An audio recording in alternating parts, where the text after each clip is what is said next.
This is the video review for Transformers Revenge of the Fallen Scout Class Ejector.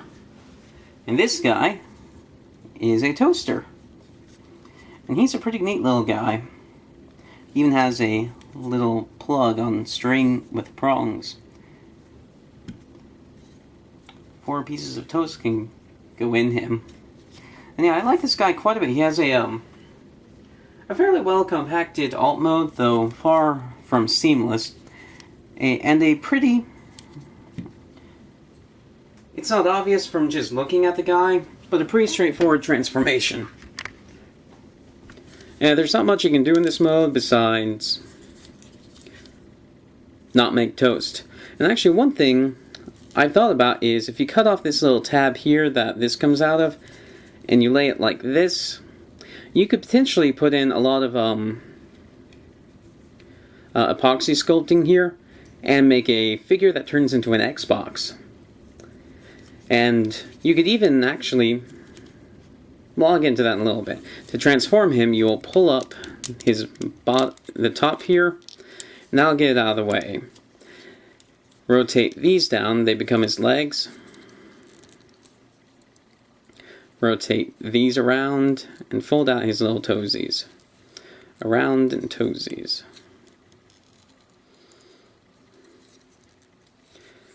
You can see his lower jaw right there. Then take the front, rotate it back, and split and take this, fold it up, and that'll make his face. Split these around like this. Bring his arms down. And then pull down these arms, and then from inside here pull out another set of arms. So yeah, he has a quite interesting design here.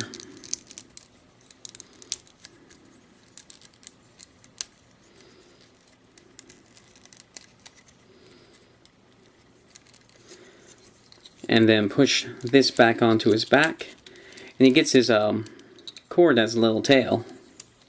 And this is Ejector in robot mode. He's got a very cute, insane looking face. Kind of opens too, and inside you can see the depths of hell.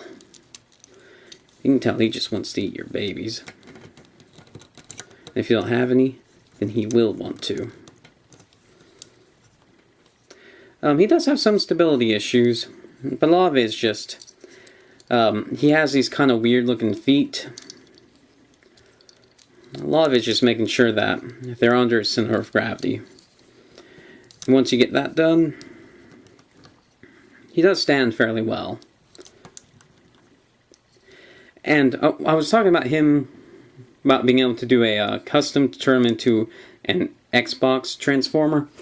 Well, one thing I was thinking about is that since he has 2 pair of hands, you could actually give him 2 Xbox controllers and put 1 into each hand. And I think that would be a pretty clever idea. However, or put 1 into each of his arms since he has 2 hands. However, it would be a bit of a tight fit, especially since the hands don't quite meet up. So I don't quite know how well that can be done and for the idea to come across. But it's certainly an interesting idea. And that I would really like to see someone pursue it, and I may even try for it sometime. I mean, goodness knows, I've thought about it enough.